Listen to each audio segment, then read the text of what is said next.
them out to you as soon as possible. Okay, Dr. Patrick Treacy joins me on the line now. Patrick, good morning. How are you? Good morning, Lindsay. How's life?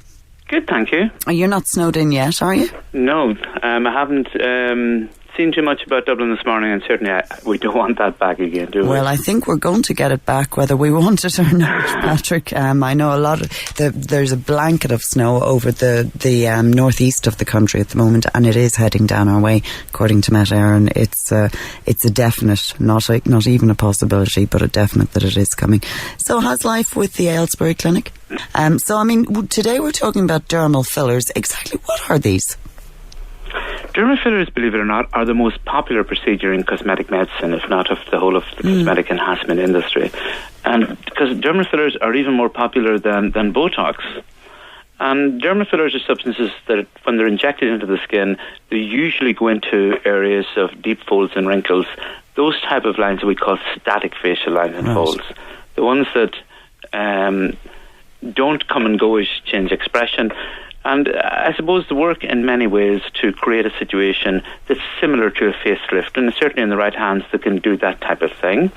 The work chiefly as a substitute for lost collagen and fat underneath the skin, and certainly depending on the skill of the proceduralist, you can do many things that things like Botox can't. You can change your mid-face, you can give yourself greater cheeks, you can cause a process we call volumization.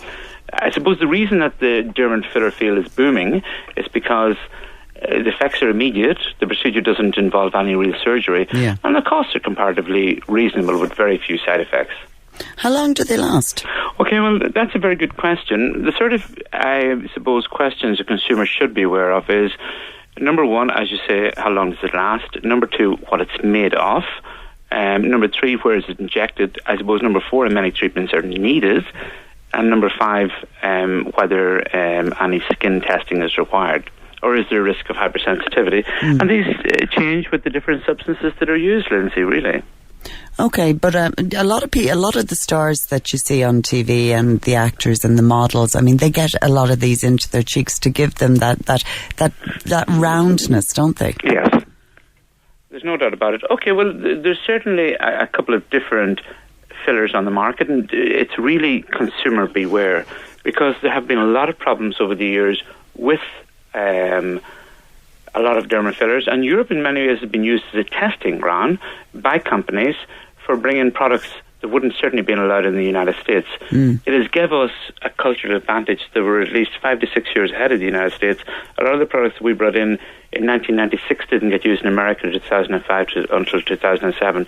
But broadly, we find now that it's what has been driven by consumers here and has been driven by medicine. We've ended up with the same thing on both sides of the Atlantic. And basically they follow a pattern, and that is, if it's very close to what's in the body already, the body tends to leave it alone. Yeah. So America made the fault of chasing collagen, and as a consequence of that, took it to the extent that they were getting it from cattle feet, from calves, or from roosters' combs. So the two big things, of course, that came in the last 10 years were both mad cow disease and avian flu. So if they depicted two wrong ones that had the potential for spreading virus, but anyway, it got them across the water. But that's what gave Europe a major cultural advantage over the years. So the one that we had chased was hyaluronic acid. And hyaluronic acid is a product, it's like the sea that collagen swims around in the body. We can genetically engineer this. This was done first in 1996 in Sweden. And this goes into the area around the nasolabial folds. It lasts from 6 to 9 months, depending on where you're putting it in. And it's fantastic from the point of view that its problem rate is only 1 in 10,000.